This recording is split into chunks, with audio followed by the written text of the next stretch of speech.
MVP.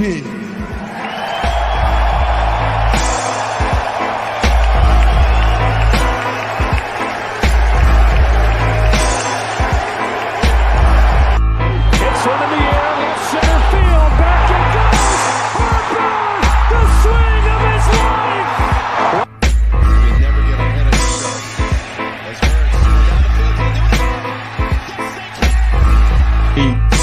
I know Ren's do every day. It's always been that way for me.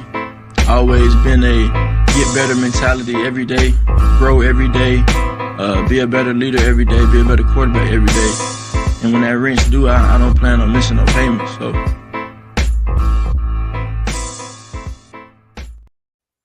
Welcome, ladies and gentlemen, to 3 in the Keystone, episode 108.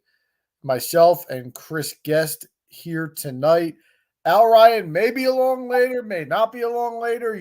He's dragging us out and kind of keeping us on a string as to whether or not he's going to show up, Chris. Well, like that famous motel chain, if he does come, we'll leave the light on for him. So, seats ready to go for you, brother. Absolutely. Before we get into tonight's episode, I do want to do a little housekeeping. And Chris, some historic news, to be honest with you. Okay, After 108 straight weeks of podcasting, there will be no show next week. The streak will be snapped. Al will be on vacation. I also will be on vacation. So we are going to take a little summer hiatus for you guys. So again, no show next week. So make sure you maybe double download this week's. Hit it up on two different platforms. Or maybe even go back and listen to a throwback episode. See how wrong we were about something three months ago or 2 years ago. When times were good, because they're not good right now. True that. But tonight we have an action-packed episode. We're going to start with some Phillies talk with the trades. We'll preview the NFC West, and we're going to talk some fantasy football, Chris. You and I specialty. And we're going to talk about the running backs, so we'll get into that in segment 3 tonight. All right, but let's start with the bad news. Chris, the Phillies continue to struggle. They are now 21-21 in their last 42 games. They are 4-8 in their last 12. That's before getting their dicks kicked in tonight by the New York Yankees. Things don't get any easier. After 2 more games with the Yankees, they go to the West Coast for 10 straight games. They attempted to bolster the roster this week by making 2 deals. Austin Hayes comes over from Baltimore. Out goes Sir Anthony Dominguez and Christian Pache. And Carlos Estevez, a guy who was in my bronze package last week, but of multiple people, for Samuel Aldeguerri, excuse me if I'm pronouncing that wrong, and George Klassen, 2 mid to high-level prospects who both kind of had breakout years pitching-wise. Yeah. So not nobodies by any means. Hayes is hitting .313 versus left with an .856 OPS against left-handed pitching. But the Phillies have indicated they plan on playing him full-time in left field. Estevez having a really good year. The key this year has been his walk rate. Last year, he was walking 1 out of every 9 hitters he faced. This year, he's walking 1 out of every 25 hitters he faces.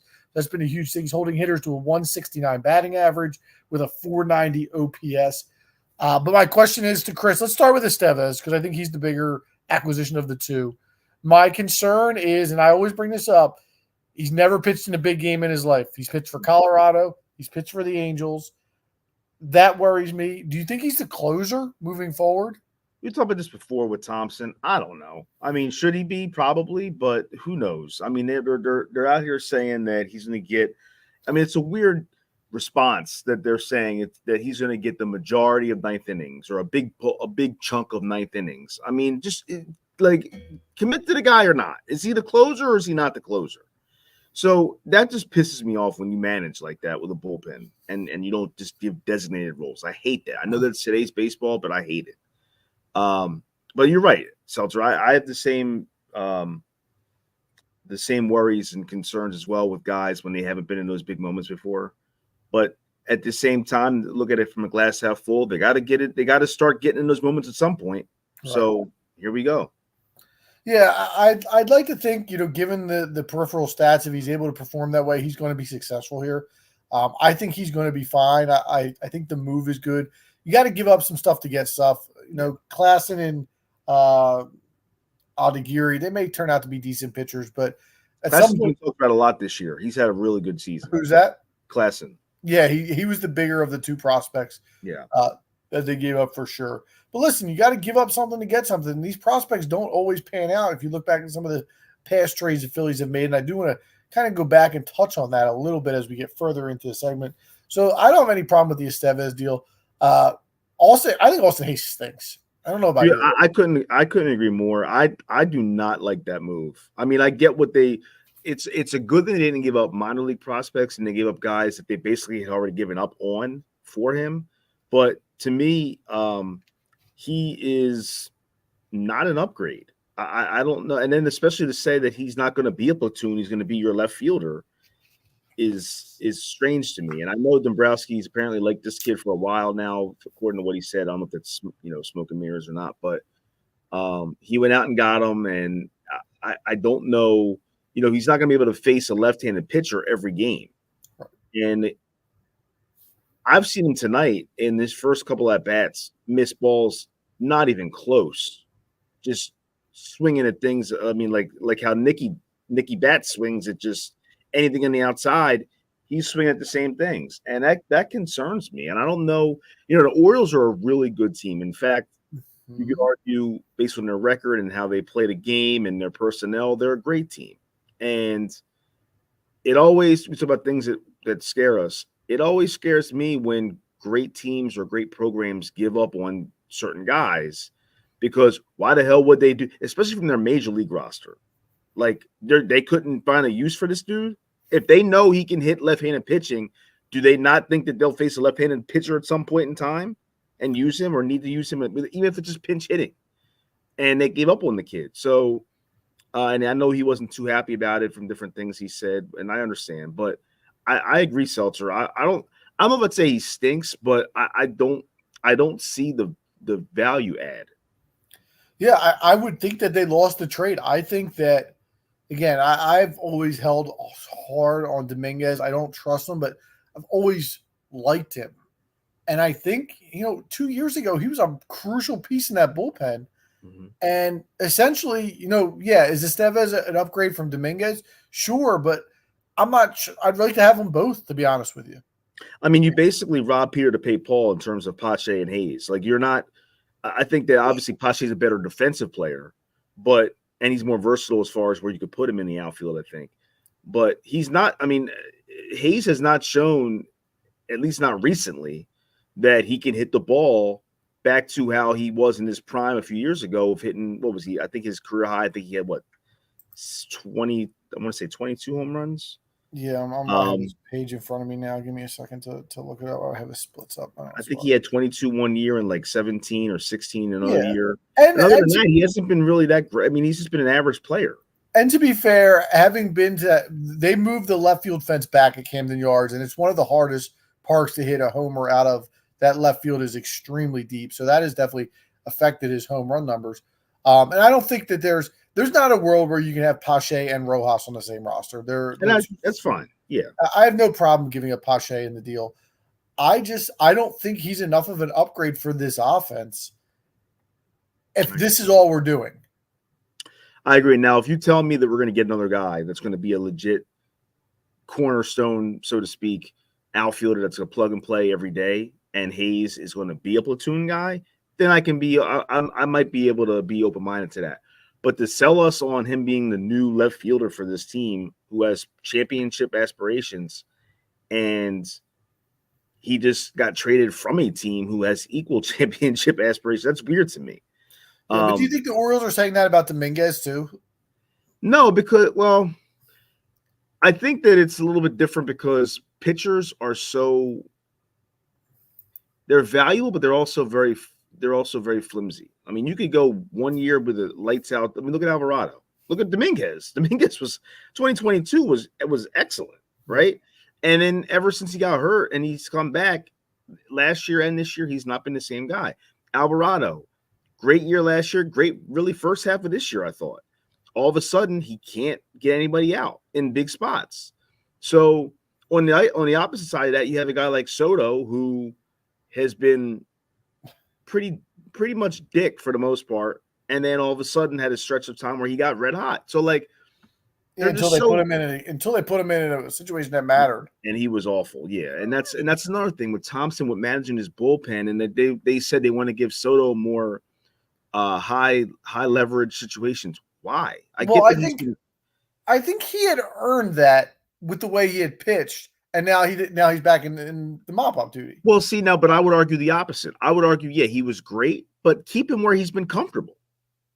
I think you're pushing him a little. Like, he's been great in those spots because that's the role he's kind of carved out for himself based on his performance. Keep him there. Don't, like, if it ain't broke, don't fix it. Leave him alone. But I think desperation is what brought him that. And the fact that Alvarado was struggling in his role, and it was like, okay, maybe we can get Gregory to fill in here for 2-3 weeks until Jose gets his shit together. And it's like, no, we can't do that, which is why this bullpen still isn't good enough.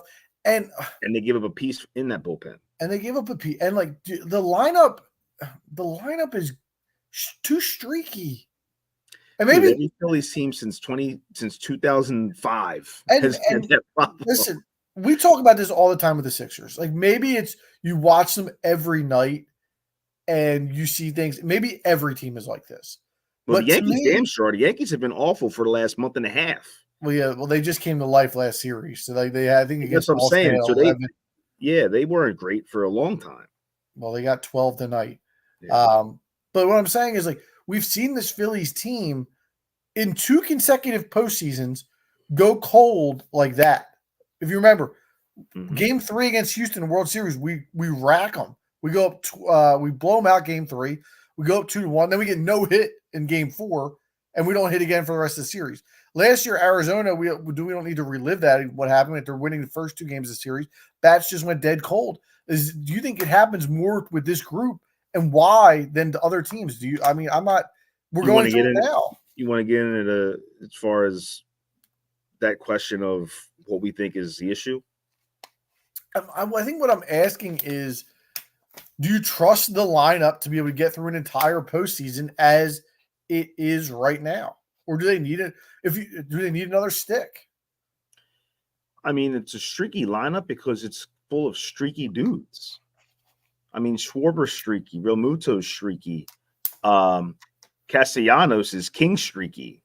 Stott's been not even streaky. He's just been not good this year. And he's the guy who's supposed to be steady. He's supposed to be a steady guy. That's hurting big time that he's not a steady guy for them this year. Even Bryce has been streaky at times. Yeah. And I think right now what the issue is, do I trust him? I'm hoping that it's when the what's the word I want to say here? The phrase, when the rubber meets the road, these guys are going to say, you know what? We got to get this together. We're good. We'll get it done. It's July. It's July 29th. And it's easy for us to be like, yeah, what's going on? But at the same time, this week versus last week, it's more and more getting to that point where it's like, it's understandable for people to be concerned. Sure. And the lead is still 8.5 in the division because the Braves have obviously not played as well. They have not been good.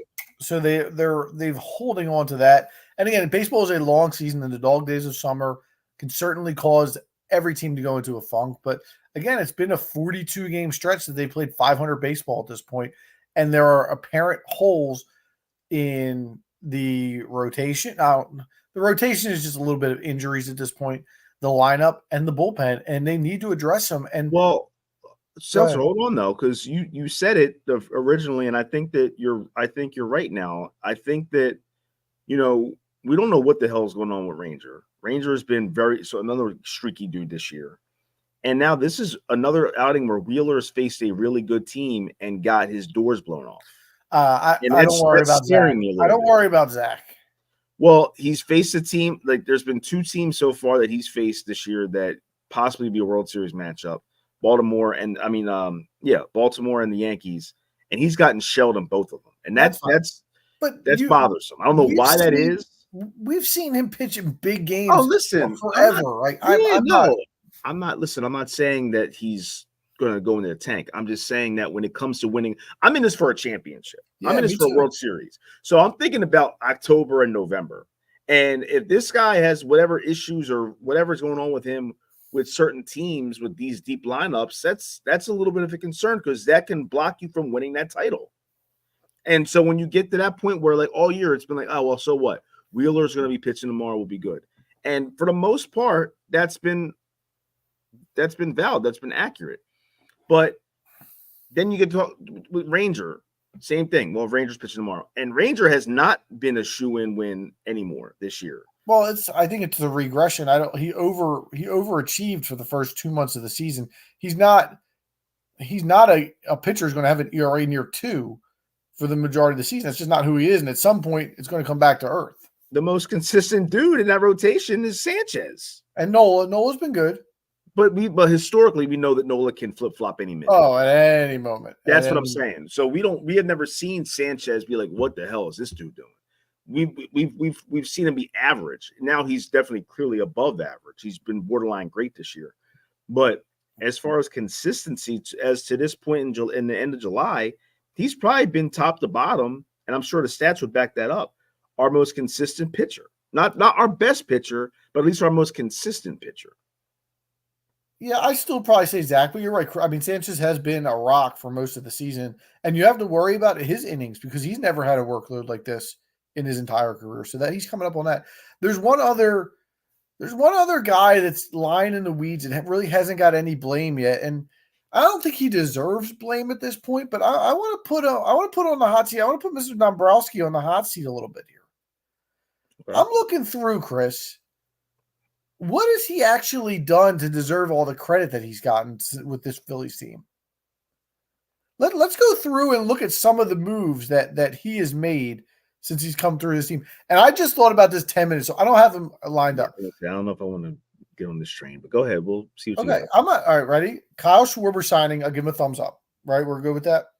Mm-hmm. Nick Castellanos signing. Thumbs down. Mm-hmm. Okay.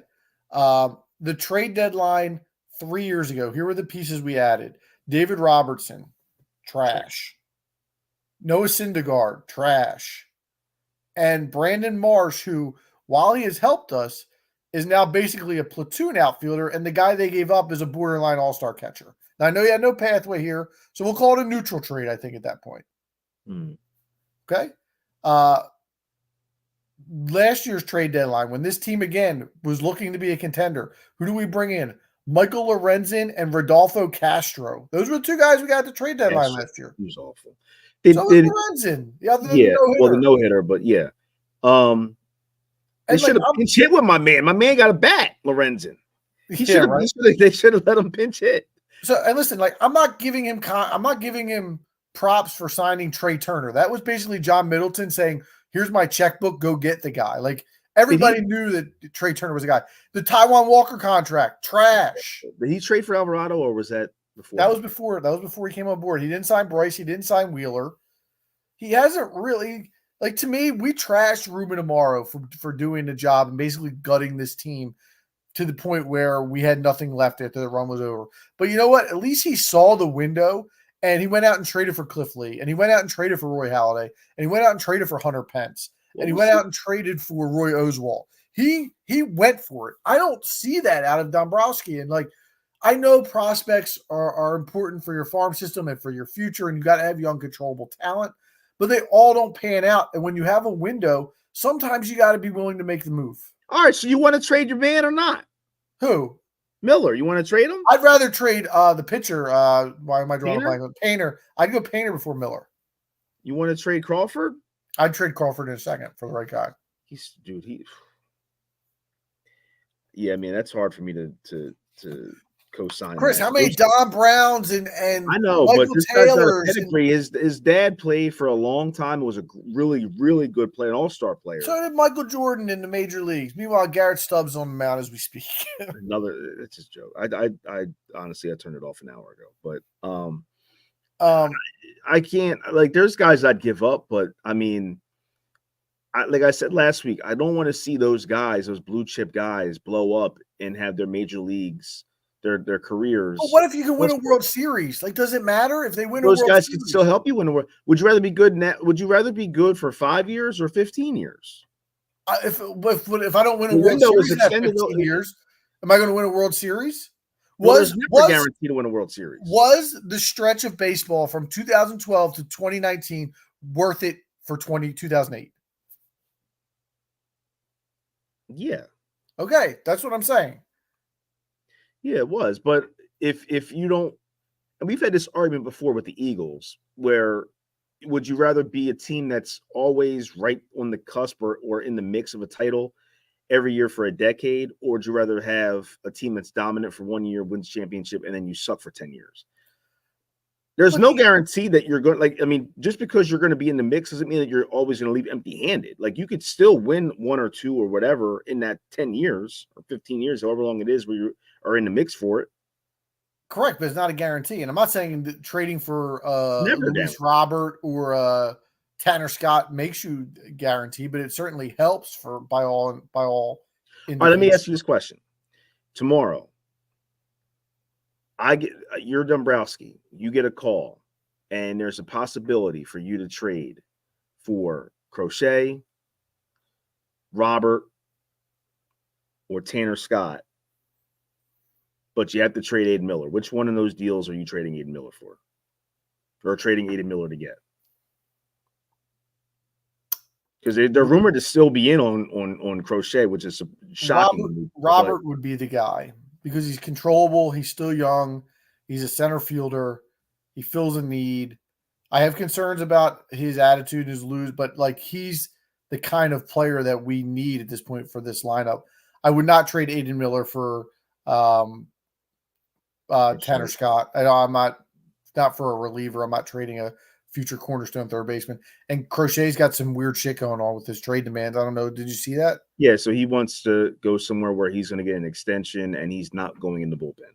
Correct. So, but you know what? I don't need a guy like that demanding. Well, the reason why he's saying about the bullpen thing is because of, I guess, from prior health issues he's had. He doesn't like to pitch in short. I guess those short amount of time or those turnarounds of time, and he doesn't want to risk getting injured or re-injured. So that's why he says that he doesn't want to go to the bullpen.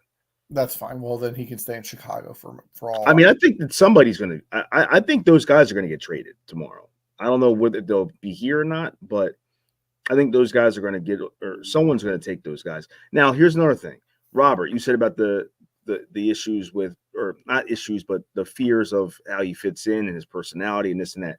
Jazz Chisholm is a guy we talked about that was the same way, has the same kind of potential. How does he fit? And he's kind of a big-headed dude. He's been, in front of the Yankees already. He's paid dividends. Well, he just hit. You can't be afraid of. He just hit one to the moon off of Garrett Stubbs. So his second one, yeah, tonight, and he had a key double play in the early part of the game. He turned at third base. No one even talked about him at third base. It was second base for center field. He's playing third base for him, and he looks good over there. So. Yeah, no, sometimes you got to take a risk. Only thing my thing with the Phillies right now is, and I'm sitting here and we've seen this movie before, and we've seen it with multiple teams here. And most recently last year with the Eagles, where it's like 10-2, so what? We'll be fine. We're 10-2, we're great. We're 10-4, we're still fine, we're still in first place, and all of a sudden you look up and the ship sank. That hole in the bottom of the ship became a giant crater, and now you're in the bottom of the ocean. And I don't want to say that the Phillies are at that point yet, but I will say that they're so pressed, and I think guys like Bryce are thinking about that because Bryce wants to be great so bad, and he wants to be a champion so bad. He wants to bring it home for the city so bad. And I don't know if you watched the game yesterday when you could clearly hear him cursing after he would miss pitches or foul off balls that were friggin', right down the plate. And he wants this so bad, and I think he's pressing, and I think the team follows that. And I think that they all have that same mentality and that personality. They want it so bad because they've been so close. And I think right now that's a big reason for this. I think that someone, whether it's Thompson or Bryce or somebody, Dombrowski, somebody needs to go in there, Middleton, and say, guys, just chill the hell out. Inhale, exhale. We're the best team in baseball. Let's start playing like it. We're going to be there, okay? But we can't keep pressing because if we keep pressing, we're not going to be there. We're going to press our ass right out of the picture. Right. Go out there, have some fun. Look, have fun, exactly. It's never as bad as it seems. It's never as good as it seems. You know, when it's good and we sweep the Dodgers and we think we're on top of the world, it's never that good, and it's never as bad as it really seems right now. This team will eventually get hot. They have proven hitters at it that have done that. The bullpen will pitch better. Again, they still need some help, but it's always darkest before the dawn, Chris, and it will get better. But they're in a funk right now, and it's really telling. You know, obviously Bryce is not hitting. Trey Turner, dude, I'm just not a Trey Turner guy, but we can get into that some other time. JT has not found a rhythm since he's been back. Marsh seems to finally be pulling himself out of the slump that he was in. Has Real Muto gotten a stat since he's been back? Has he gotten an RBI since he's gotten back? He's like 2 for 15 since he's been back or something like that. He did get a hit in the last inning. He got a hit.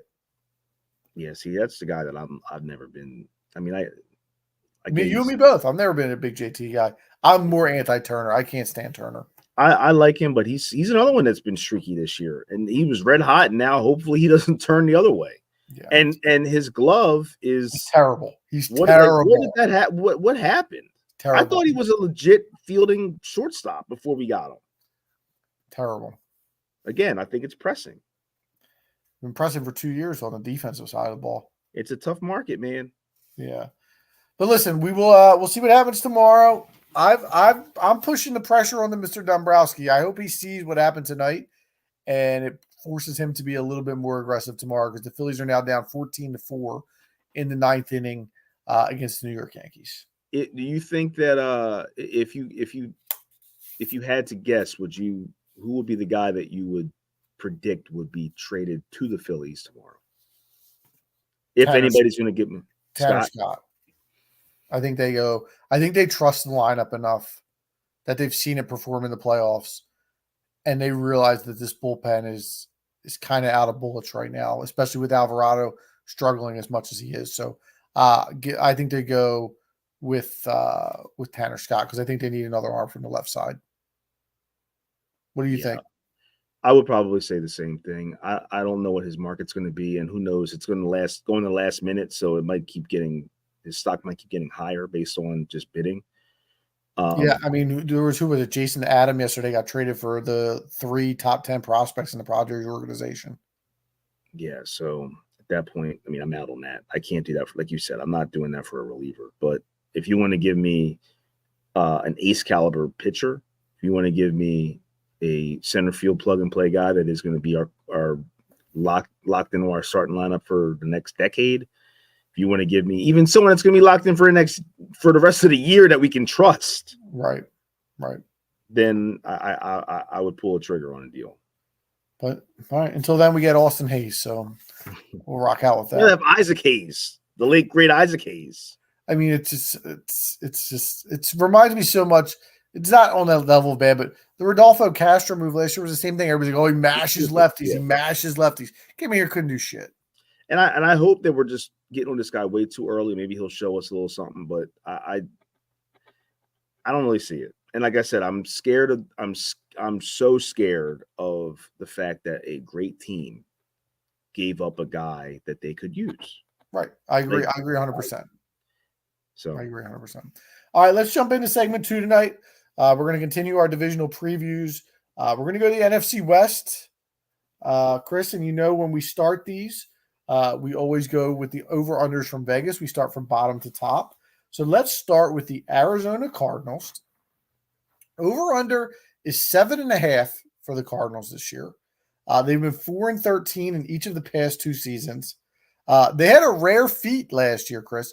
They are one of 3 teams in NFL history to be underdogs in all of their games during the course of the season. Wait, but the 98 Eagles didn't do that? I don't remember the other two. One was the Lions. I saw. I didn't write down the other one. Yeah. But they did manage. They did manage to beat the Eagles' ass in Week 16. Yeah, they did. As did everybody else at the end of the year. Year 6 of Kyler Murray, and Chris, I'll give you a lot of props if you can answer this.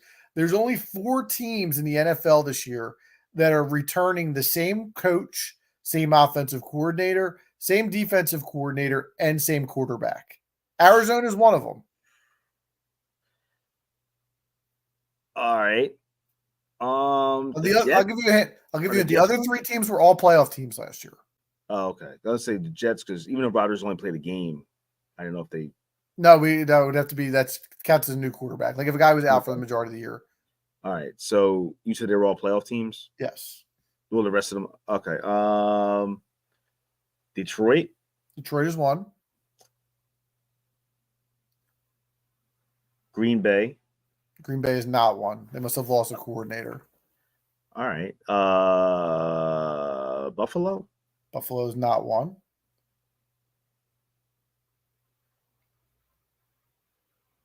I'm trying to go through these playoff teams. Oh, wait a minute. Did the Chiefs lose beyond me last year or the year before? The year before. The Chiefs are the third team. Okay. There's one more. They were a surprise playoff team. We talked about them last week. Oh, the Rams? No. The Houston Texans. Oh, yeah. Okay. Yeah, I mean, that's interesting. Yeah, That's only 4 teams brought everybody back last year. I saw a stat. I think it was I'm trying to remember what it was. That there's only like currently 2 head coaches that have started their first 4 seasons as head coaches with above 500 records. Say that again? I'm trying to remember. I think I saw it in passing. I think it was like on Saturday. I'm trying to remember exactly what it was, but it was an interesting stat. It was like I think there was like two NFL head coaches who are active who had started their head coaching careers with 4 straight winning seasons. So is that kind of where they're talking about Sirianni going to be trying to He be would that? be if he does it this year, yeah. Gotcha. I forget the other guys, but it was an interesting question. I'll have to look up the answer for it maybe, but before the end of the show. But yeah. My thoughts on the Cardinals are pretty simple. Like I actually think their offense is going to be sneaky good this year. We know neither of us are really high on Kyler Murray, but I think it's gotten to the point where the pendulum has swung a little bit. He's probably a little bit better than people are giving him credit for at this point. They obviously draft Marvin Harrison Jr., who'll be their number 1. Under the radar, I thought Trey McBride had a really nice year for them at the tight end spot. It broke out at the end of last year. And James Conner's decent, but I just don't think their defense is good enough. They got ran over last year defensively, and I don't think there's a lot of improvements on that end. I'm taking the under, but I think they get up to 6 wins this year. I got them at 6-11. Yeah, I was surprised that they had their number at 7.5. Yeah. That might be maybe that's a trap. I don't know, but I have them at 5 wins.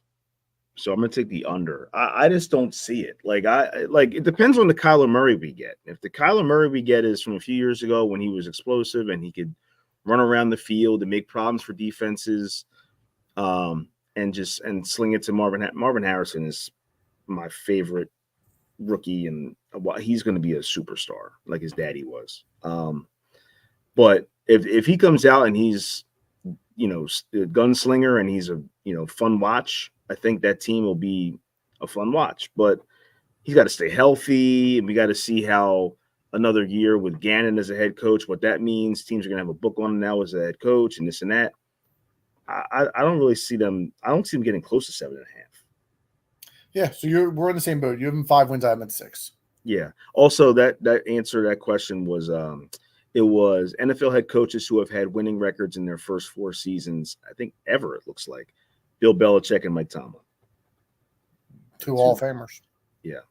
Well, yeah.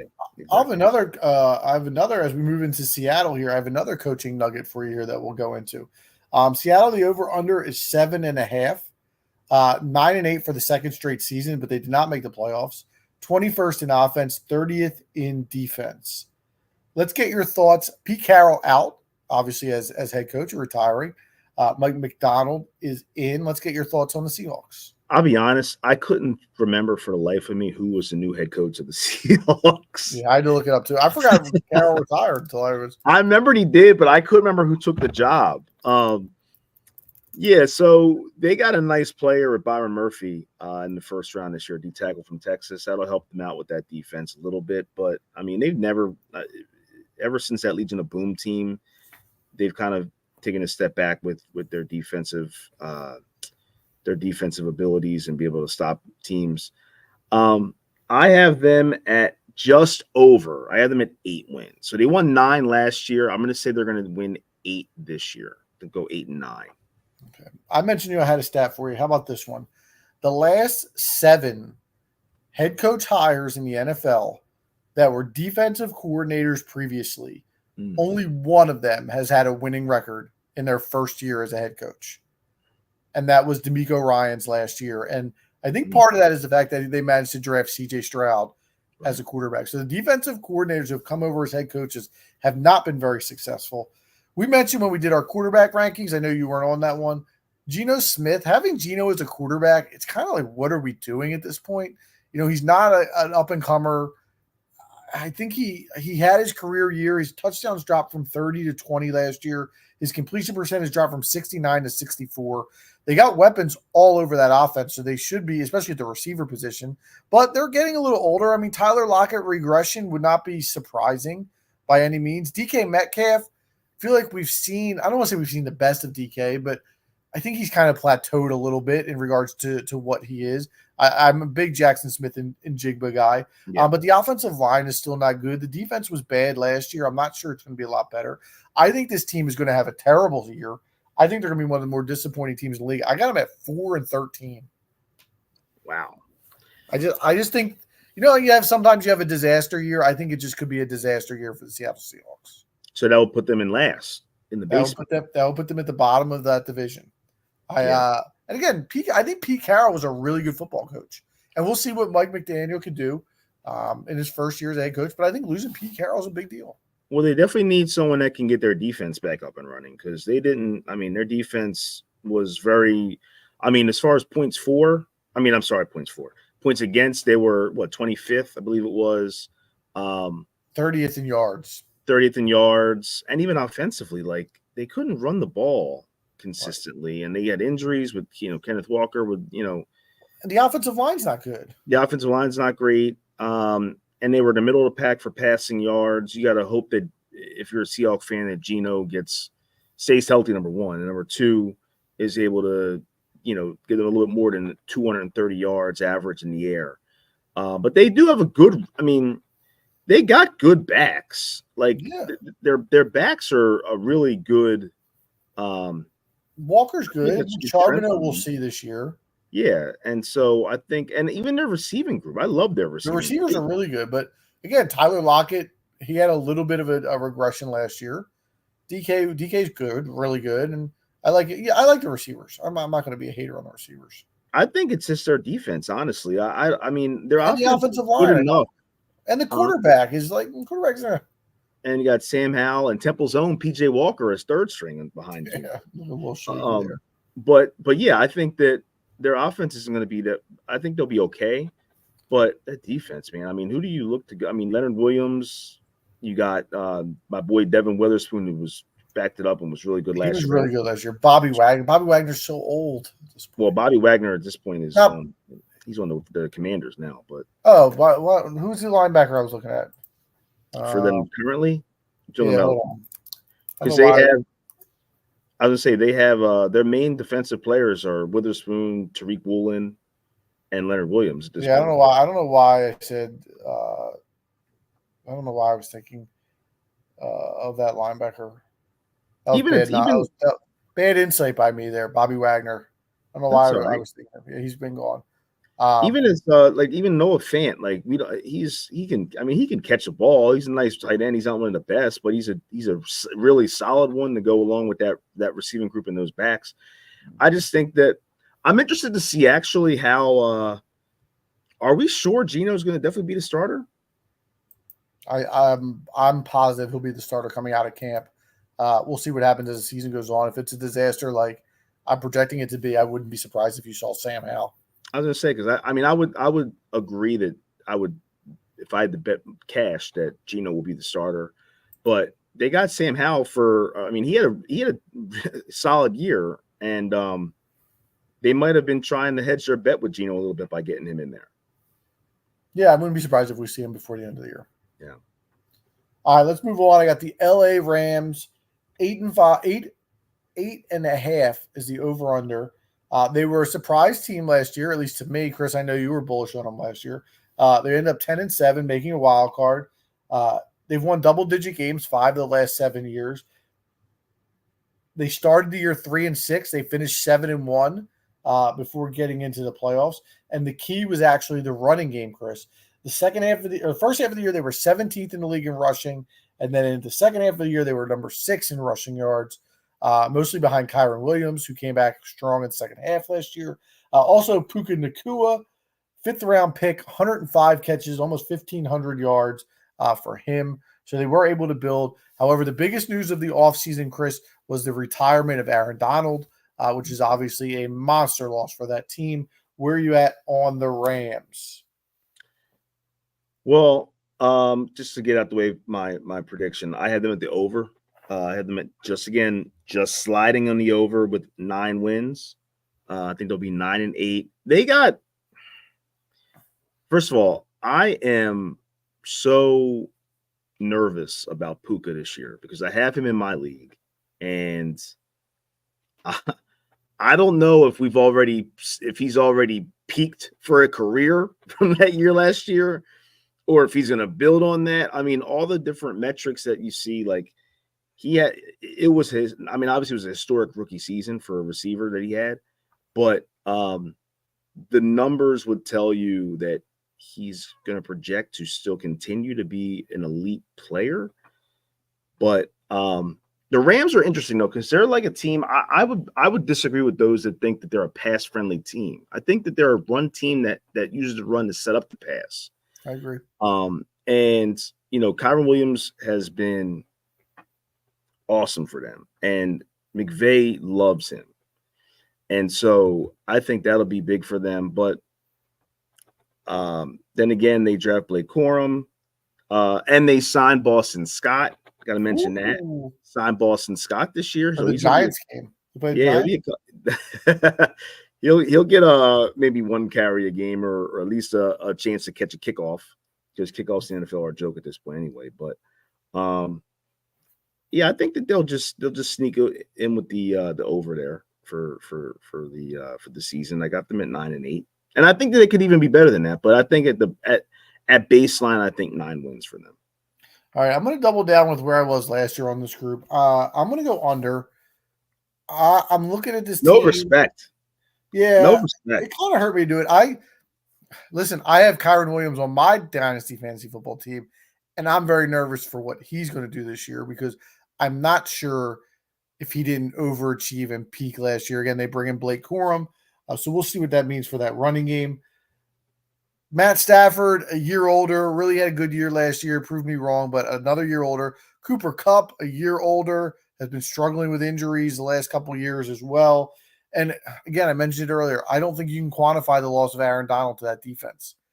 He is the best defensive player in the past decade in the NFL, without question. I have them at 7-10. I think it's a little bit of a down year for them. I have them under 7 and at 7-10. So that's three unders for me in this division so far. They're going through a little bit what the Eagles are going through with Kelsey, with Aaron Donald. They're not only losing a player, they're losing a heart and soul piece and a Hall of Famer. For sure. And so I agree with you. I think that could definitely hurt them. But again, I think that they're going to be in the mix. I don't know if I don't think they'll win the division, contrary to some people's beliefs on how I feel about a specific team in this division. We'll get to in a minute. But I don't think they'll win the division. But I think that they'll be scary for teams. It's just so strange, and the Kelsey's a good comparison. It's so strange to have a player retire on your team that is still an all-pro. Yeah. Because to not only as they age, generally the skill level decreases and they're easier to replace. Now you got to replace guys who are all pros. It's not, especially at those positions. Yeah, for sure.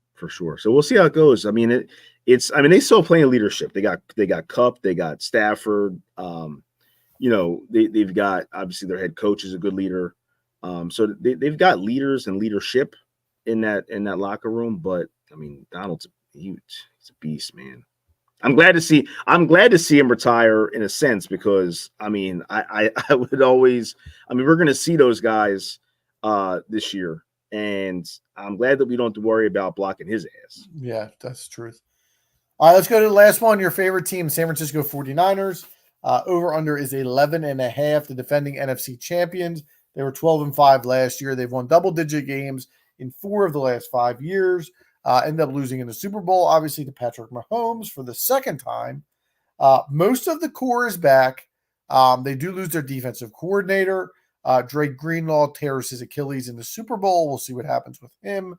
And there is a little trade drama with Brandon Ayuk with a contract extension that they haven't been able to come to terms with. So that is kind of lingering in that locker room. And also, obviously the Super Bowl hangover. So, Chris, if you don't mind, I know where you're going to go with this. So let me start on this.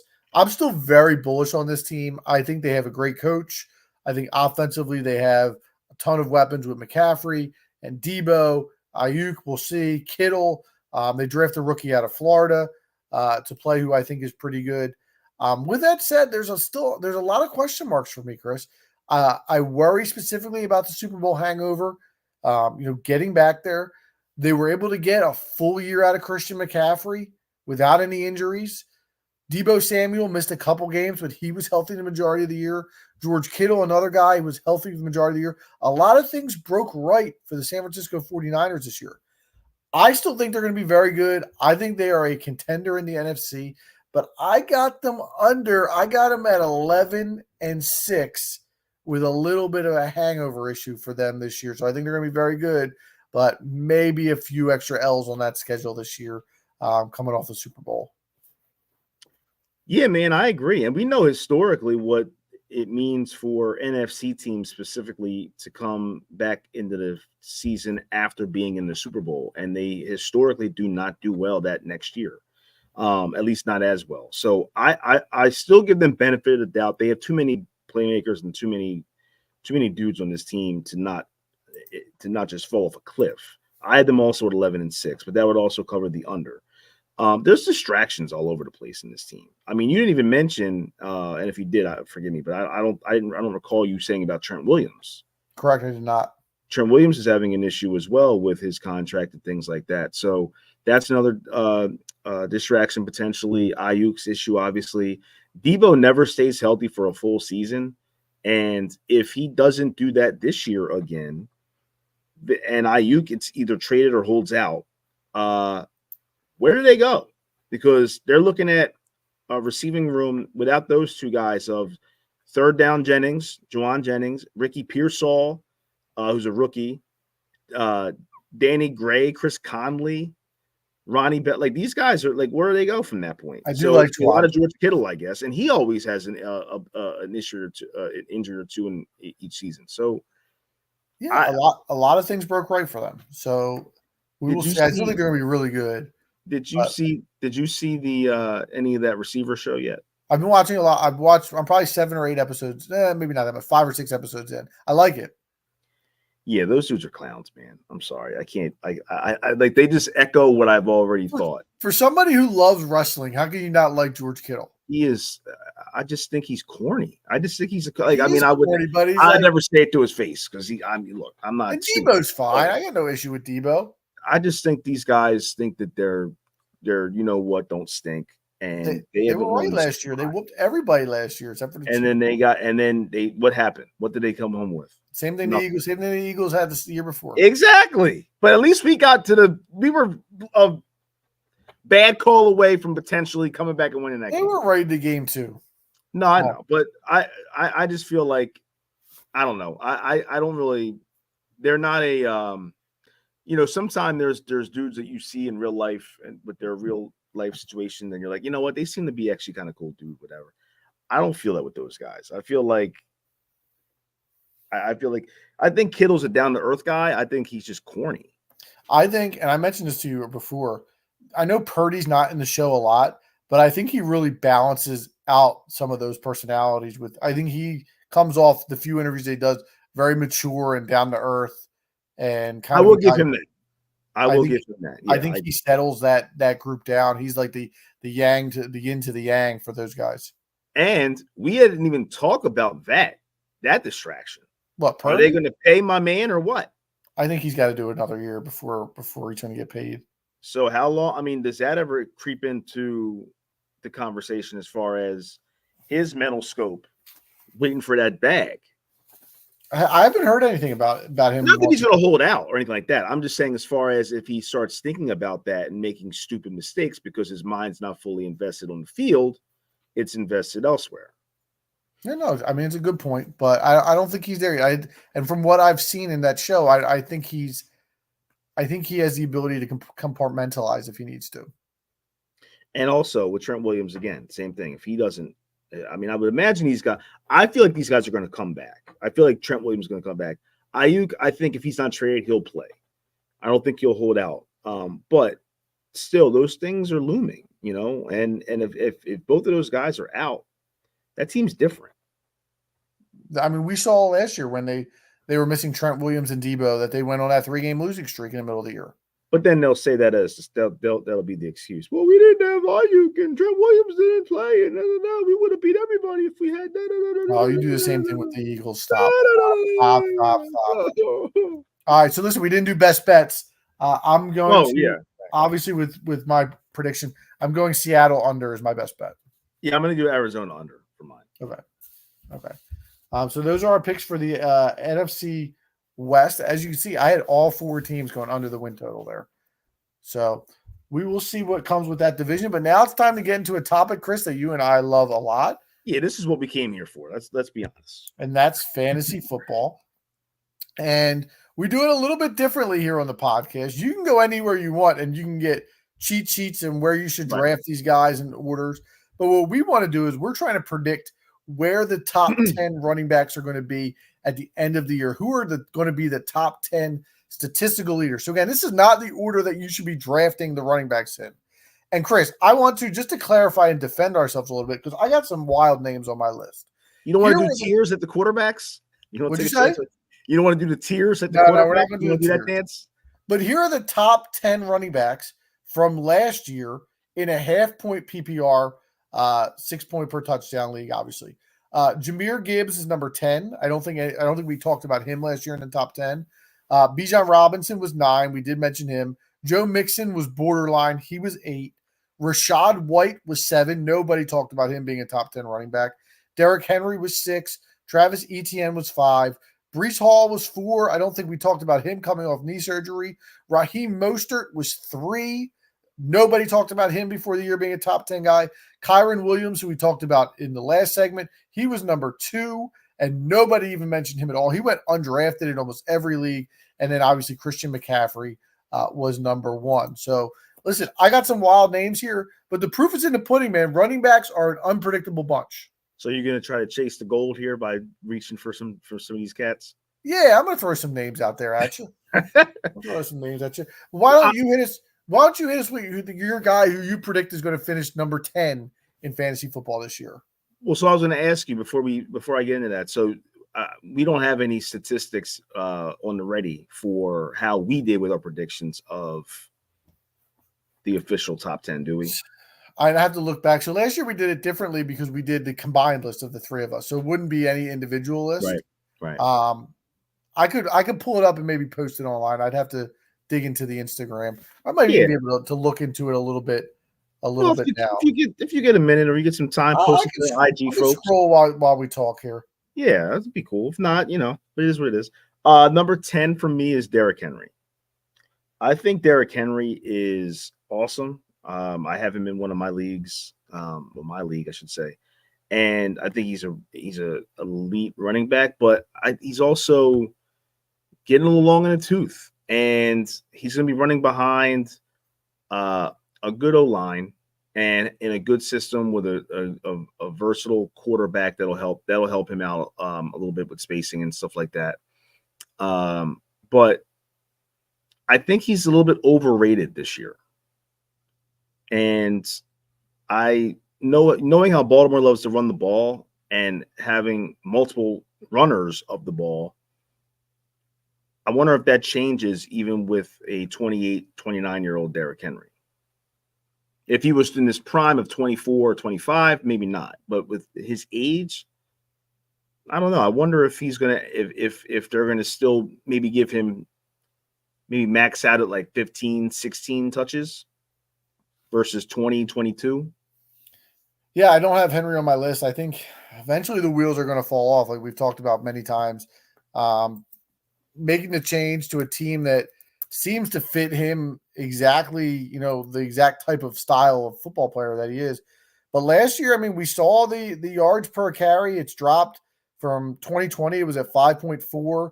It's down to 4.2. He had another season last year. We had 280 carries. He seemed to kind of, we say father time. Nobody beats father time. It seems like Derrick Henry has. But I think the wheels have to fall off at some point. I don't have a problem with you putting him there. I just didn't have. I had him outside my top 10. I mean, I've seen him as high as like 5 on some lists, and I've seen him as low as like around where I have him at. And I just feel like, like I said, I just if he was a few years younger, maybe I would have him a lot higher. And I still think he's going to have a really good year. I'm not saying he's going to fall off a cliff, but I think that because of those certain, sites that have him in that top 5, top 6 range, I feel like he's a little bit overrated coming into the year. But I mean, if you get him in a draft and he ends up being a top 10, number 10 performer of the year for the year, I think that's still, a successful campaign for him. Yeah, I would agree. All right, I found the individual rankings from last year. Oh, all right, that was fast. I don't know if we want to say this beforehand. Al hit 5 of them. So Al had Breece Hall in his. He had Travis Etienne.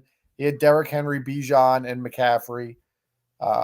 You had Mixon, Etienne, Bijan, Henry, and McCaffrey. You had 5. I only had 3. I had Bijan, Etienne, and McCaffrey. Those were the 3 that I had. And then you're gonna reach for some this year. Listen, we're gonna swing for the fences here.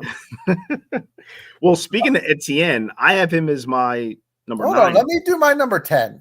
Oh, I thought you wanted to go just down. No, we'll go quickly. We'll go quickly. So my 10 is a huge swing here because he's ranked as a running back 30 on Fantasy Pros cheat sheets here. And I have a guy that I've been bullish on for years, Chris. I had him as a sleeper in our fantasy segment I know who this is. a few years ago, and that's my man, Devin Singletary. Yep.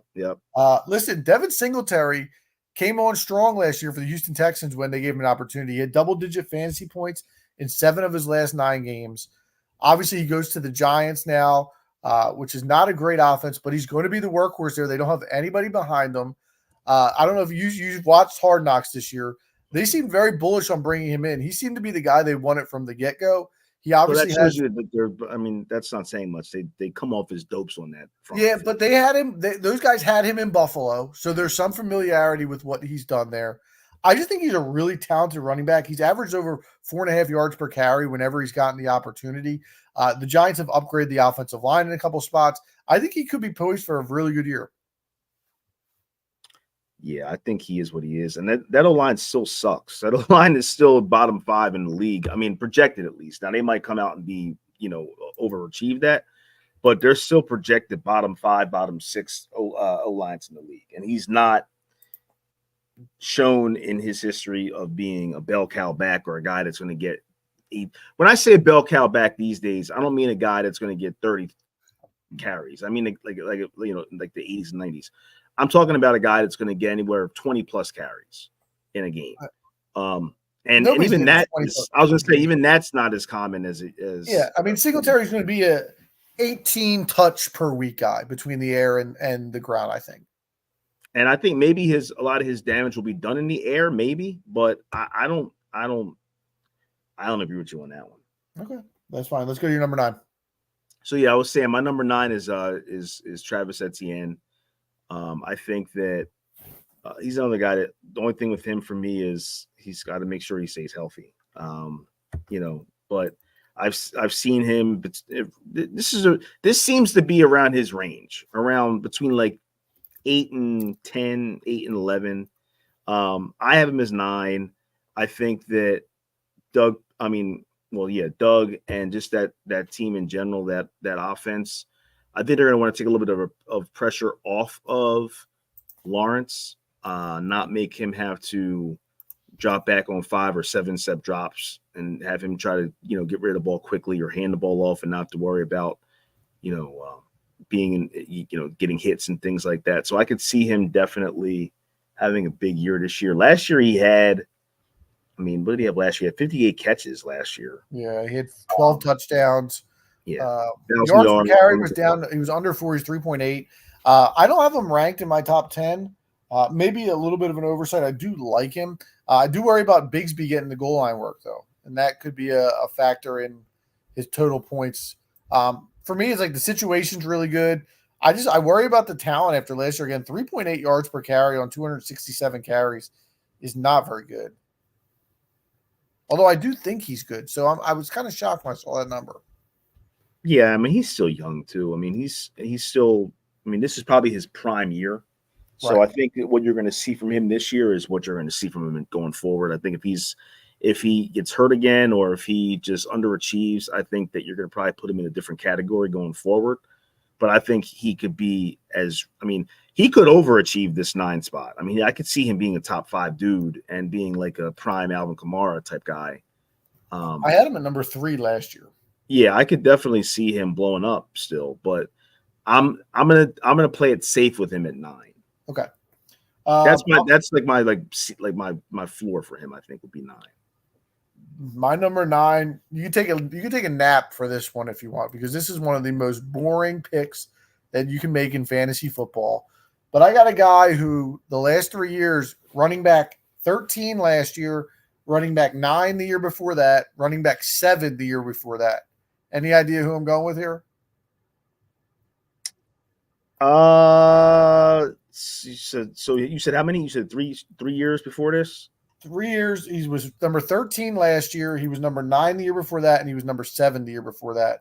And he's a guy who's one of the most boring fantasy players there is.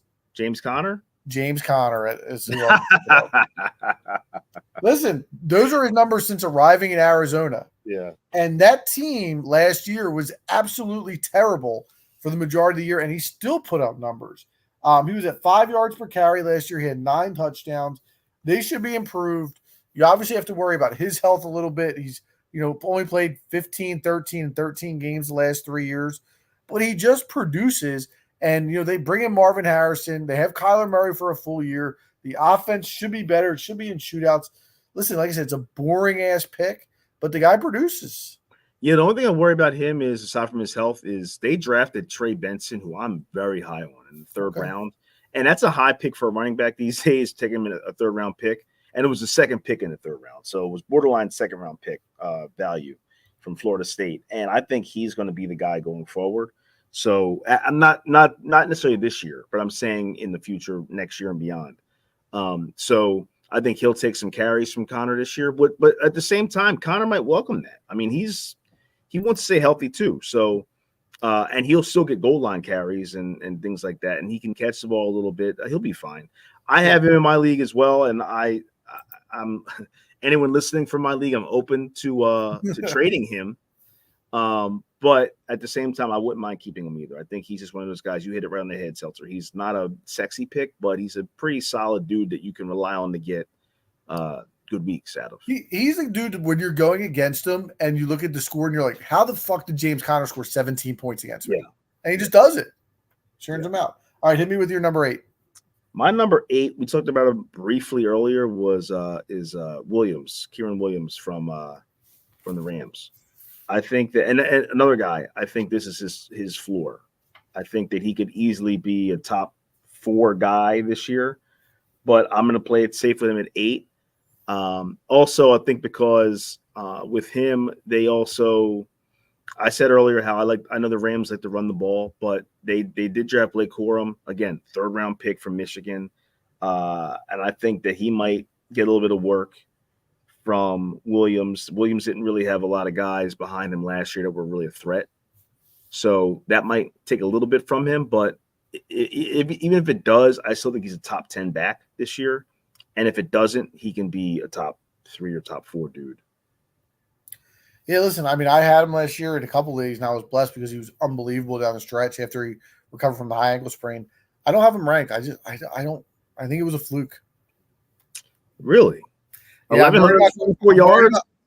I'm worried about 12 Corum. touchdowns. I'm worried about Corum. 5 yards to carry. Man, yeah. I listen. Those are all the things that I see. Still a 5th round pick. I don't love the talent, and we'll see. We'll see what happens with him. It's a gut feeling more than anything else. I hope he's good. Because I need him. Yeah, I mean, like I said, I think that he's at worst eighth ranked dude this year. I think he's going to be really, really good. All right, and he's a guy that, but how often do we see those guys that are 4th, 5th, 6th round picks that are running backs all of a sudden become superstars? Like who? I mean, huh? Like who? Oh man, you got to put me in the spot here. Yeah, I feel like because I think the running back position is one that GMs, especially when it comes to paying or drafting, they don't value it that high. Sure, I agree, but that wasn't the case for again, when you look at the superstars, Christian McCaffrey, 1st round pick, right? Saquon Barkley, 1st round pick. Sure. The guys who are elite, Jonathan Taylor, 1st round pick, another guy that we're going to talk about. Then you got a guy like Pacheco. Pacheco was a correct. Pacheco's, but I wouldn't say Pacheco's elite. No, I don't. He's right.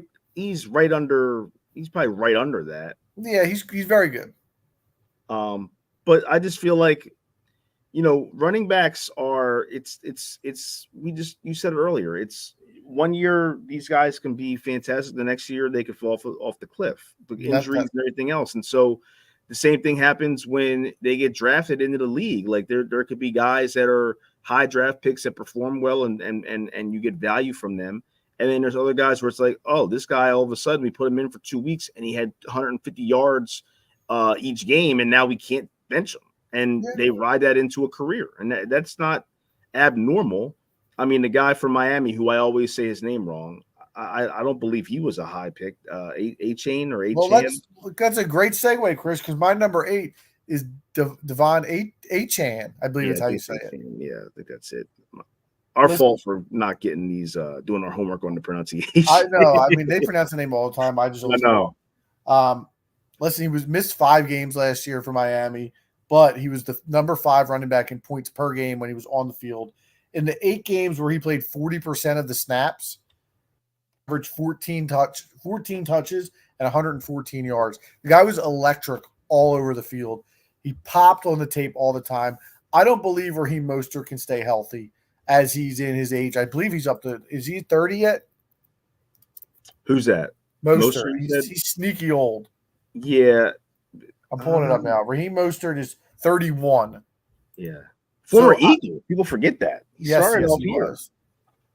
I think they're ready to hand the reins over to this kid. We know the Dolphins love speed with Hill and Waddle.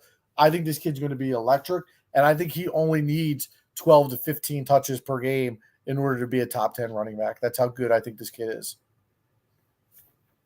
Okay. Yeah, I mean, I could see that. I just sorry, I was trying to find something with this statement I made with the draft. I was trying to back up what I said. I mean, again, H-N 7.8 yards per carry. I know he only had 103 carries. Still had 27 catches last year. And even in that limited role, he had 11 touchdowns last year. No, he was really good. He came out of nowhere, basically. He was a high draft pick, I think. Was he not? I don't think so. I'm looking it up now. Hold on. I mean, I consider anything from day 3 on, so 4th to 7th round, to me is not a high pick. I think you're wrong about that, but for a 3rd round pick for a running back, I would consider it a legit pick. I might be wrong. I don't know, but he's not like a 1st round pick, is what I'm saying. 3rd round pick last year. 3rd round pick. Okay, so there you go. So, but I don't think that. Well, maybe they did. I don't know. I feel like they still had Mostert projected as their main dude for last year and didn't think that H-Chan would come in there and do what he did to that extent. All right, let's move it along. Give me your number 7. We haven't had any matches yet. All your top 3 I don't have, and my top 3 you don't have. 7's my boy Jonathan Taylor. Ooh. So Jonathan Taylor, and I think I'm I have him kind of low based on what I've seen from other places. But I think that's just because last year was weird for me. I mean, I'm a Jonathan Taylor guy. I have him in your league, and it was not the best year. No. And it's rubbed me the wrong way a little bit. And I don't know. I feel like there's just something about the dude. And I'm worried that he's going to be one of those guys that never reaches the height of where we all thought he would. And I'm starting to kind of think that, whether it's his, a fault of his own or not, with injuries or whatever it may be. But I don't know, man. And they have a good line. Their O-line is good. It's definitely a top 10 line, I would imagine. I mean, I would probably rank it at like 5 personally, but they got Richardson's going to be running the ball a lot, I think, at the quarterback position. And I think that, I don't know. It's hard to really pinpoint. I just feel nervous about him. So you feel, but even Jonathan Taylor, I have him at 7. Like that's how good he is. But you feel about Jonathan Taylor the way I feel about Kyron Williams. Yeah. Okay. Because I just feel like he's that good where even in a bad year he can still be a top 10 guy. But I don't know, man. He might miss, maybe he misses 2 games and that affects his overall production or his value. But I just feel like I don't feel clean and like definitively there with that. I have him at number 3. Okay.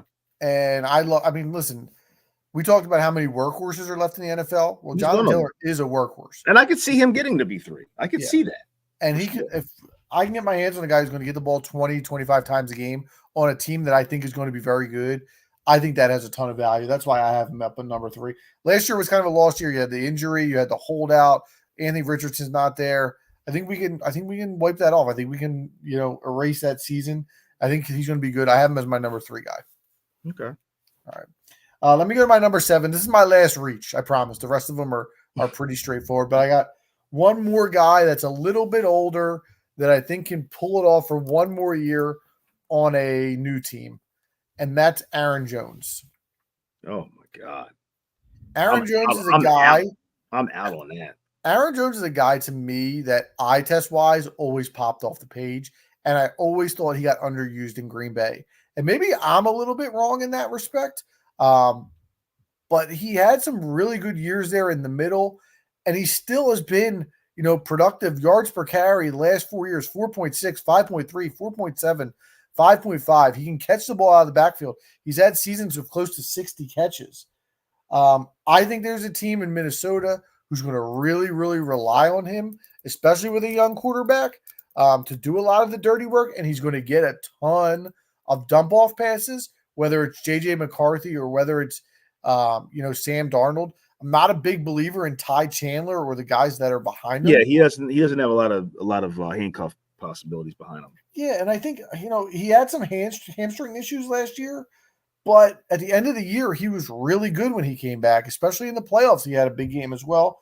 I still think he's got a lot left in the tank, and I wouldn't be surprised if he scored 13 touchdowns this year.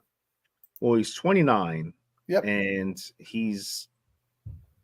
I try to stay away from guys like 28. I'm like Leonardo DiCaprio with his ladies. 27, 28, I cut you off. All right. And I feel like at 29, I would be out on drafting him personally. I understand your logic, but I think the reason I had that reaction is I like Aaron Jones as a player. I just think Minnesota is going to be trash and be throwing the ball a lot. And I don't know if they're going to be throwing it to him. I think with the young quarterbacks, I always think they're going to dump the ball off to tight ends and running backs. I just feel that that's kind of their safety valve. So, but you don't think defenses know that? Yeah, but I think if Minnesota stinks and they're down 14, 21 points, they'll give up the underneath stuff compared to letting them throw the ball down the field. I think 60 catches for Aaron Jones this year. 60 catches. Let me see. Last year he had, what did he have last year? He was hurt last year. He has had 11 games, 30 catches. His career high is 59 the year before that. And that was, And so you said you're saying 60. You're calling. Yeah, I say 60. I think he gets. I Mm. think he matches that number. Yeah, I mean, we might take a little bit of a little side bet on that one. We'll see. All right, But what do you want? Number 6 or number 5? I have 6. Okay. Now, speaking of Green Bay, my number 6 is the guy that took his job, which is Josh Jacobs. Okay. Josh Jacobs, I am very bullish on this year.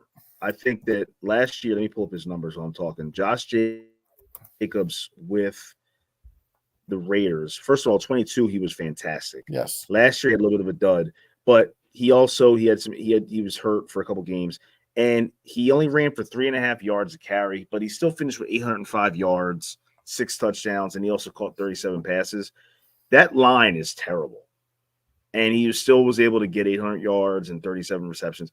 What about the year before? Was the line bad the year before? They were not as. I have to look at the actual. I mean, they had Derek Carr the year before. Yeah, so that helped a little bit too because the defenses were still a little bit on their back foot in case that Derek Carr was slinging the ball a little bit. We talked before about how Carr can still get you 4,200 yards at least in a season. He ain't going to get you nowhere as far as wins is concerned, but he's still going to sling the rock. So, but that threat was there, so it opened up a little bit for him underneath. But I just feel like he's going to have a big year with that Packers team this year, and he's going to look to really show people that bag was warranted that he got, and I just feel really bullish on him this year. And he's still only 26. I feel like he's older than that, but he's not. Right. And he's fresh. He hasn't played since week 14 of last year. So that was what, November? Early part of December. So he's fresh and ready to roll. In my redraft league, I had him last year, and I think I'm just scarred. I don't have him on my list, but I think he probably, if I were to redo this after hearing your case, I would probably put him in the top 10. But you know what it's like when you draft a guy and he burns you. I hear you. Like I said, as a guy that's got Jonathan Taylor, last year was hard. Like I love the dude, but I want to put him top 3, but I can't. Because what happened to him last year, it was rough. So. All right, let me get to my number 6. This is a guy that has been getting a ton of hype, and I'm a little bit down on him compared to the rest, but I still think he'll be a pretty safe pick, and that's Breece Hall. Okay. Finished last year at running back number 6, despite coming off an ACL injury and playing for a bad team. I am a little worried. I think he had something like did he have 90 targets or 90 catches last year? No, there's no way he had 90 catches. 95 targets, 76 catches last year. Yeah, I was going to say. I'm a little worried that some of those catches were due to the fact that the quarterback situation was so bad, as I mentioned with Aaron Jones. Now that Aaron Rodgers is back, I think they'll be a little bit more pass happy than some people project, although that could lead to more touchdown opportunities for Breece Hall. I think the talent's there. I think he has a ton of breakaway speed. He's got big play potential. Really love the talent, but I guess my thing is I have a hard time putting a Jet in the top 5 for running backs just because it feels like when something will go wrong for them this year, as it usually does for the Jets. So I got Hall at 6, but if you wanted to put him higher, there's plenty of reasons to do so. Yeah, man, where do I have Hall at? I have him at number 2 actually this year. I'm very bullish on him. I just feel like he, with a bad team last year, he still put up those numbers that you talk about with those catches and everything else. And I think it's going to open up a little bit more on the ground for him with a quarterback like Rodgers leading that team and having that threat of the deep ball where teams are going to play, they're going to play honest. They're not going to be able to put a lot of guys in the box and things like that. So I think he's going to have a huge year this year.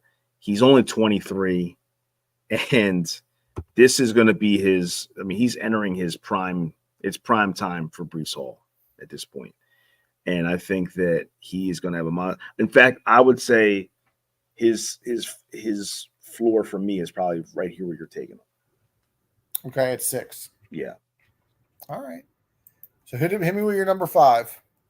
5, we talked about him earlier a little bit. Jahmyr Gibbs. I think Jahmyr Gibbs is a stud. He had, let me see his numbers from last year. Last year, he had 945 yards on the ground, 10 touchdowns, and then caught 52 passes for 316 and a touchdown in 15 games. It took him probably off memory. I'm thinking he was what? He didn't get fully acclimated until week 7. I was going to say week 7 or 8 where he fully, I think week 8. Let me see here. Yeah, week 8, he had 26 carries. So before that, he was really still like, the third down back or the change of pace guy. And then he just blew up. And I think that he's going to carry that into this year and be just electric. And I love that team. I really do. And I root for them. And if we're not going to do well, they're a team that I really root for. They deserve it. It's been so long for those folks. And they got a weapon in this kid. This kid is really good. So you think he's going to be a stud, but you don't think he's going to be a stud as much as I do. I'm a number 2. Okay. I feel the same way you do. I watch this kid play, and he pops off the page. Yeah. There was a lot of ridicule for the Lions for drafting him as early as they did. A lot of people didn't think he should be that high of a pick. And I still don't think that, based on what the board was and their needs. But as far as skill level, he was definitely an elite first round pick. Yeah, I think as he gets more acclimated on that team, and that team should go nowhere but up at this point, I think he's going to have a monster year. We talked about catches for Aaron Jones. I wouldn't be surprised if Jahmyr Gibbs hits 75 catches this year. And I mean, you look at just a touchdown perspective, he had 11 touchdowns last year. And we mentioned he didn't fully get acclimated into the team until week 7. I don't think he had a touchdown the first 6 weeks. He would have. I have it right here. He had week 7 was his first one. Yeah. Week 7. And then he had week 8. And then he really didn't stop scoring after that. 7, 8. He had 2 week 10, 1 week 11. And he played 15 games. So if he played a full season, if you extrapolate that, he's over 1,000 yards rushing. He's probably around 12 touchdowns on the ground, probably 2 in the air, probably catches 60 balls. And that's as a rookie. Yeah. That's as a rookie.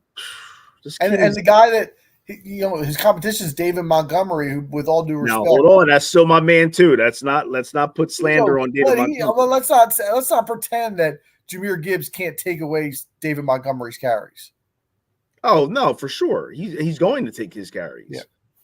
I think Montgomery's going to – there's still value for Montgomery in a different way. I think goal line and things like that. But yeah, he's definitely going to be – I would be shocked if Montgomery finished the year with more carries than Gibbs. Right. I mean, at the end of the day, let's say the split last year for touches, I don't know exactly what it was 50-50. It's probably closer to 60-40 this year. I would agree with that. Okay. Yeah. All right, let me go to my number 5. I have a guy who I'm sure you obviously have ranked as well. Again, I'm a little lower than most. If you don't have matches by this point, then somebody's all over the place. I got Bijan Robinson at number 5. All right. A lot of people have him higher. 4.6 yards per carry last year, but got very, very little use in the red zone with Arthur Smith, which absolutely killed his fantasy value. The offense should be a lot better with Kirk Cousins under the helm and a new coach for that team. I just was a little concerned. He's another guy I had in multiple leagues last year. I thought he was going to make so many more explosive plays, the plays that Gibbs made, the plays that we see Breece Hall, the 50, 60, 70-yard runs. I just didn't see that out of him. He was really good. I think he's going to be really good. But I just have a couple guys ahead of him. I got him at number 5. Yeah, so he's my 3rd guy, and he could finish number 1 this year. I think that he's that good. I think that his situation is that good. Nobody's going to be filling a box up against the Falcons because they got too many weapons. They got Pitts, they got London, they've got Rondale Moore now. They got speed. He's going to get a lot of opportunities in the flat. He's going to get a lot of opportunities to just run up the middle through the A and the B gaps. I think he's going to be a fantasy beast this year as long as he stays healthy. I mean, last year he played a full season, so he stayed healthy last year. He had 976 on the ground, so he almost had 1,000 yards, 58 catches. And that was still with guys like Algier, who I also really like, getting a lot of carries too. In fact, that's probably one of the reasons why dude got fired last year is because he gave Algier the ball too much. Right. Arthur Smith. So, now that that's not the case anymore, I think he's free to roam, and I think he's going to do just that. I think he's going to be a big weapon for the Atlanta Falcons this year. Hopefully, they can stop somebody else's running back though, because that defense is bird. Yeah. All right. So I think we both only have 2 running backs left on our list that we haven't talked about. Correct? Yes. Okay. So where do you? Obviously, we're going to have Christian McCaffrey's got to be your number 1, I would assume. Yeah. So where do you have Saquon? 4. So I have Saquon at 4 as well. So we both matched up there. There you go. Let's talk a little bit about Saquon. So for me, Saquon, and this is not just a homer, evaluation. I think that this is a perfect fit for him. First of all, for years we've been talking about free Saquon Barkley because the Giants have been so bad. Specifically, their O-line has been trash. With a bad O-line, he still had 3.9 yards a carry, 6 touchdowns, 962 yards rushing in 14 games. Now you put him with a top 3 O-line, and you put him with guys with teammates like A.J. Brown, Devontae Smith, Dallas Goedert, Jalen Hurts. He is the same thing with I just said with Bijan. Teams aren't going to they're not going to be able to load the box up against the Eagles, which is also why I think Hurts going to have a big year on the ground. They're not going to be able to do that with these weapons and with him in the backfield. So I think he's going to. In fact, I'll tell you this, Seltzer, for a hot take. And I also texted you the other day about a hot take I was going to say on the show, and I didn't get to that. So remind me before we get out of here. I got to tell you that. But I think Saquon's a huge candidate for Offensive Player of the Year this year. Okay. Listen, I obviously agree. I have him at number 4 on my list. I think the situation is right. I agree with a lot of the things you said. But let me play devil's advocate and throw some stuff at you. Some what ifs. What if Saquon Barkley really is this 3.7, 3.9 yards per carry guy? And the fact is that he just wasn't that good. That's one question. The other question is how the tush push ends up affecting his fantasy value, because if he's not getting the ball in the goal line, that's 5, 6, 7, 8 touchdowns that he potentially could have taken away from him because they're tush pushing it in. That, from an NFL standpoint, doesn't matter much, but from a fantasy standpoint, it's a really big deal. Those are 2 major factors, I think, that at least have to be considered when you're talking about Saquon Barkley. You know why they do the tush push? Because they didn't have a goal line running back, you're going to tell me. They didn't have anybody they could trust to get that yard. All right, well, we're going to see. And the other thing is, listen, we give Hurts a lot of credit for the tush push. They also lost Jason Kelce, so I think you may just see some less tush push overall, because I think he was as important to that as Jalen Hurts was. That's possible, but I mean, if there's anybody that's got bigger, thicker, stronger legs than Jalen Hurts, it's Saquon Barkley. Like, that guy is not going to have a problem getting a yard or less in those situations. And I think that they're going to want to protect the quarterback from having to face those hits in those situations when you got a guy like Barkley behind them. I think that I don't think you're going to see as much of the tush push this year as you think you will. I agree with you. I think you're going to see a lot less of it. I think it's one. You're not going to like this. I think it's one monster year for Saquon Barkley, and I think the wheels fall off. I think this is the year, and then I think next year, I think he may be toast. So I think we talked about the Phillies situation earlier in the show. If you get that monster year from Saquon this year and it ends in the Super Bowl ring, are you okay with that? Yeah, it's worth it. Absolutely. All right, let's just quickly touch on Christian McCaffrey, who obviously has to be number 1. He's the man, dude. I love that. He's my favorite player in football. I love him. He's 49 he basically had 2,000 yards from scrimmage last year with 21 touchdowns. I was looking at the points. He was over 100 points better than Kyron Williams, who was the number 2 fantasy running back last year.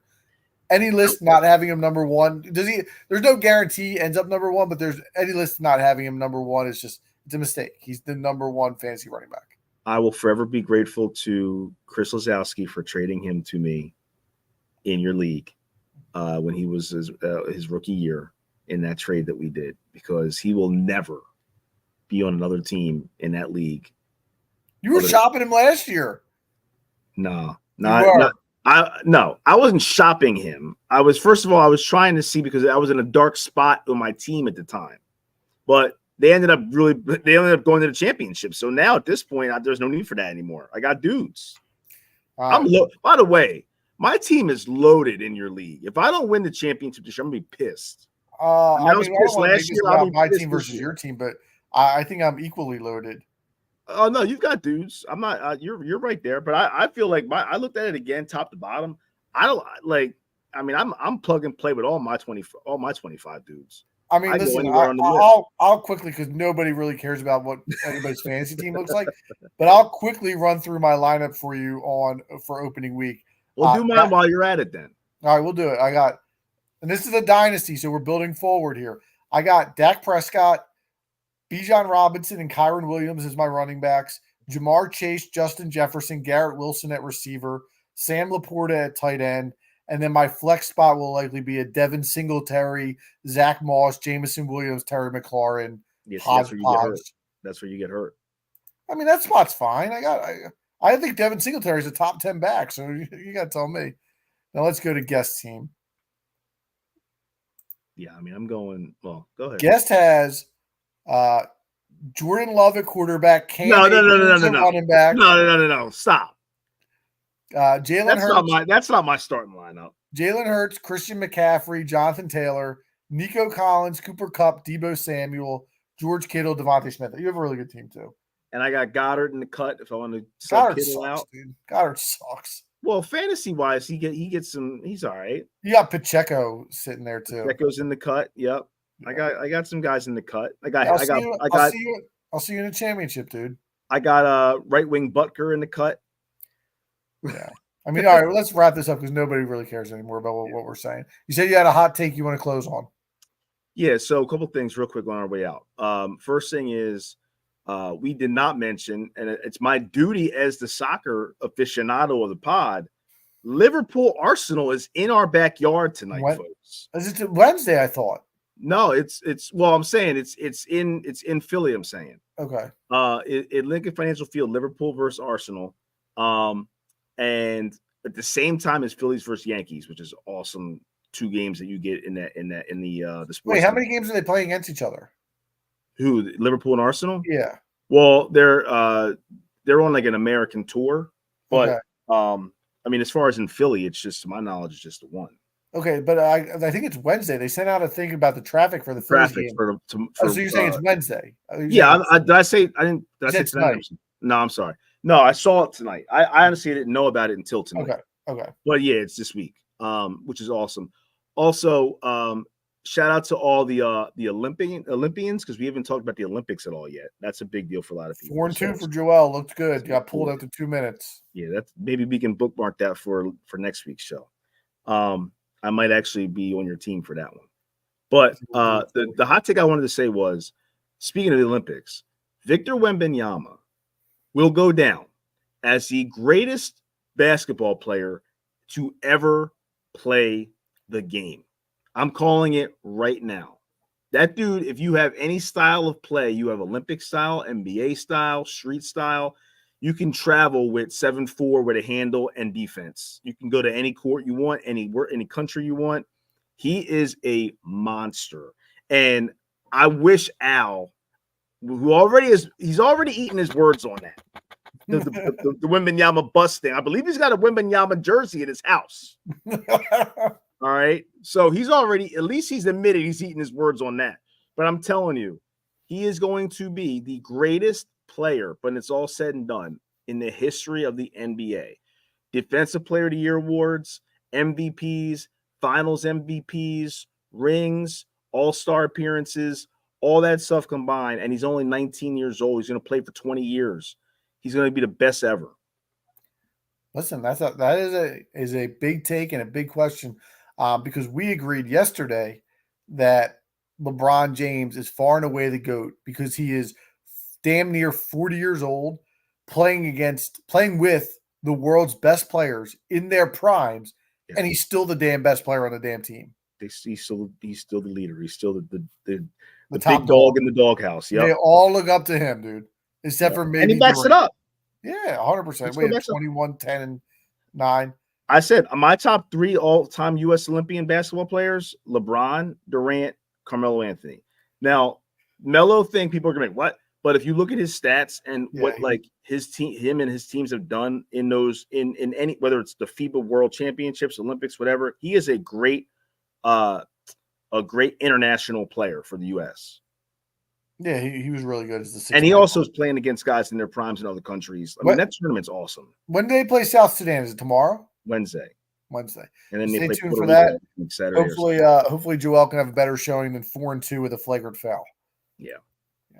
But until then, we will see you not next week, Chris. We will see you in 2 weeks. So until then, we'll drop that beat.